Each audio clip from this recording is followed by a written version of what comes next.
நெல்லை கைப்பக்குவம் நேர்கள் அனைவருக்கும் வணக்கம். இன்றைக்கி நம்ம என்ன செய்ய போகிறோம்னா பாரம்பரியமான உளுந்தங்களி மிக எளிமையாக ஈஸியாக செய்கிறது எப்படிங்கிறது தான் நம்ம இன்றைக்கி பார்க்க போகிறோம். இதுக்கு 1 கப்பு குத்துப்பருப்பு, தொளி இல்லாத பருப்பு குத்துப்பருப்பு 1 கப்பு, கருப்பட்டி 1 கப்பு, நல்லெண்ணெய் 2 குழிக்கரண்டி எடுத்து வச்சுருக்கேன். இது நம்ம தேவைன்னா 2 கூட வேணாலும் ஊற்றிக்கலாம். இப்போ எப்படி செய்யலாங்கிறத பார்ப்போம் வாங்க மக்களே. இப்போ அந்த எடுத்து வச்சுருக்க 1 கப்பு குத்து பருப்பை நல்ல செம்பு நிறமாக பொன் நிறமாக வறுத்து எடுத்து வச்சுக்கணும்.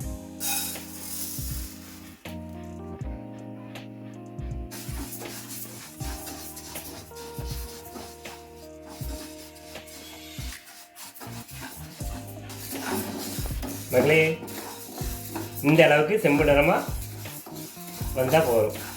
இப்போது இதை ஆற வச்சு நல்ல மைய வேண்டாம், கொஞ்சம் ஓரளவு ரவை பரபரங்க இருக்கிற அளவுக்கு மிக்சியில் போட்டு திரிச்சு எடுத்துகிட்டு வந்துடும். சரியா மக்களே, இந்த பாருங்க, இந்த அளவு இப்படி திரிச்சா கரெக்டாக இருக்கும். ஓகே, திரிச்சாச்சு. இப்போது இதை இந்த இதில் சேர்த்துக்கலாம். கருப்பட்டி,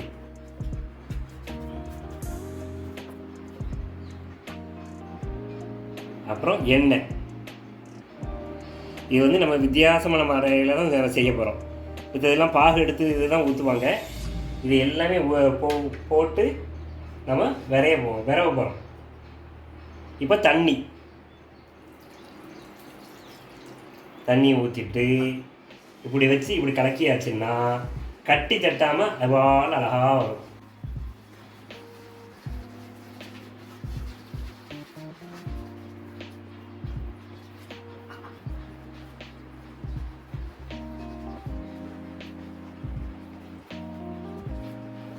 இந்த பதம் தான் கரெக்டாக இருக்கும். இதில் நம்ம என்னெல்லாம் போட்டிருக்கோன்னா, நம்ம திரிச்சு வச்சுருக்க உளுந்து பொடி, கருப்பட்டி, எண்ணெய், தண்ணி, இது 3 கலந்து இது பண்ணியிருக்கோம்.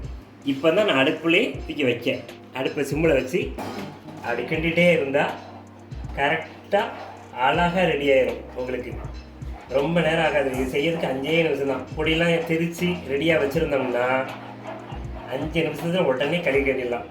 பழைய மாடல்னால் பச்சரிசி மாவு சேர்ப்பாங்க, அதுக்கப்புறம் பாகு எடுத்து ஊற்றுவாங்க, அது பிசுன்னு வரும்.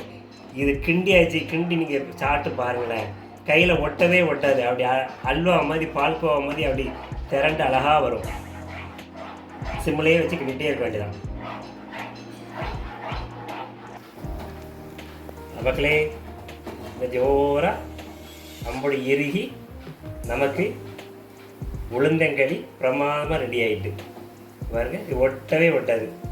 இப்போது இந்த பதம் வந்ததும் என்ன செய்யணும்னா, அந்த அன்றைக்கி அடுப்பை அமர்த்திட்டு கொஞ்சம் மூடி வச்சிட்டோம்னா அது வந்து நல்ல நீரும்னு சொல்லுவாங்க.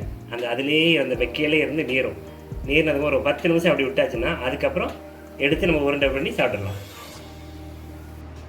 மக்களே, நல்ல சுவையான அருமையான உளுந்தங்களி ரெடி. இங்கே பாருங்கள், தொட்டு எடுத்தாச்சுன்னா ஒட்டவே ஒட்டாது. இங்கே பாருங்கள் எப்படி இருக்கு பாருங்கள். இதே இது இப்போ நம்ம பச்சரிசி இதெல்லாம் சேர்த்து பழைய மாடலில் செய்கிறது வந்து அது ஒட்டும். இப்போ அதை புதிய முறையாக நம்ம தனி வெள்ளை உளுந்தை வச்சு கருப்பட்டி, எண்ணெய் இதெல்லாம் வச்சு ஒரு போல் மிக்ஸ் பண்ணி அதை அப்படியே வேக வச்சு எடுத்துருக்கோம். இது எவ்வளோ பிரமாதமாக வந்துருக்கு பாருங்கள். இதே மாதிரி நீங்களும் செஞ்சு எப்படி இருக்குது சொல்லுங்கள், கமெண்டில் சொல்லுங்கள். நன்றி, வணக்கம், மீண்டும் சந்திப்போம்.